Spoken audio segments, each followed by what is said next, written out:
কোরবানির ঈদকে ঘিরে বিশাল আকৃতির গরু নিয়ে আলোচনায় এসেছে অনেক খামারি। অনলাইনে পরিচয় করিয়ে দিচ্ছেন রাজা, বাদশাহ, কালামানিক এমন পাহাড়ি নামের গরু। বড় আকারের এসব গরু দেখতে খামারে ভিড় করছেন উৎসুক অনেকেই। প্রোটিন, আয়রন ও ফাইবার সমৃদ্ধ প্রাণ টোস্টের আবেশে সবাই কাছে আসে। 7 ফুট উচ্চতা ও 12.5 ফুট লম্বা ফ্রিজিয়ান জাতের এই ষাঁড়টির নাম কালামানিক। ওজন 30 মণ। রাজবাড়ীর পাংশা উপজেলার বাহাদুরপুর ইউপি সদস্য নজরুল ইসলাম 3 বছর ধরে গরুটি লালন পালন করছেন। প্রতিদিন এটিকে খাওয়ানো হয় 1,500 টাকার খাবার। কোরবানির ঈদকে ঘিরে এর দাম হাঁকা হয়েছে 12 লাখ টাকা। বিশাল আকারের কারণে অনেকে আসছেন ষাঁড়টি দেখতে। আমি সকালেই আসে ওর ঘরে আসে পরিষ্কার পরিচ্ছন্ন খাওয়ানো দাওয়ানো গোসল করানো।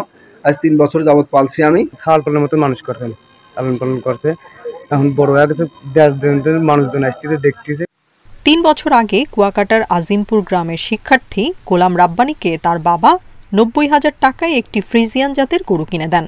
8 ফুট লম্বা ও 4 ফুট উচ্চতার ষাঁড়টির নাম রাখা হয় কুয়াকাটার কালোমানিক। 27 মণ ওজনের ষাঁড়টির দাম হাঁকা হয়েছে 10 লাখ টাকা।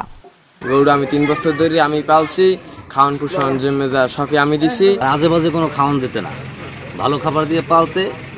আজকে গরুটা নামাইছে, গরুটা দেখতে আসলাম। শরীয়তপুরে আলোচনা জমেছে রাজা, বাদশাহ ও কালামানিক নামে 3টি ষাঁড়কে ঘিরে। কালামানিকের ওজন 22 মণ আর রাজা ও বাদশার ওজন 20 মণ করে। ষাঁড় 3টির দাম হাঁকা হয়েছে 45 লাখ টাকা। নানা ডিস্ট্রিক্টের তো পাইকার আসে, আইসা দেখা যায়, দেখা মানে দাম ওরাও বলে আমরাও বলি, ন্যায্য মূল্যে দাম পাইলে গরু দুটো আমরা ছেড়ে দেব। আমার ভাই 15 লাখ টাকা দাম চাইছে, এখন 10 লাখ টাকা পর্যন্ত দাম উঠছে। একটি ষাঁড় হাটে তোলা হলেও গরমের কারণে বাকিগুলো অনলাইনে বিক্রির চেষ্টা করছেন খামারিরা। Tania Nasrin, independent news.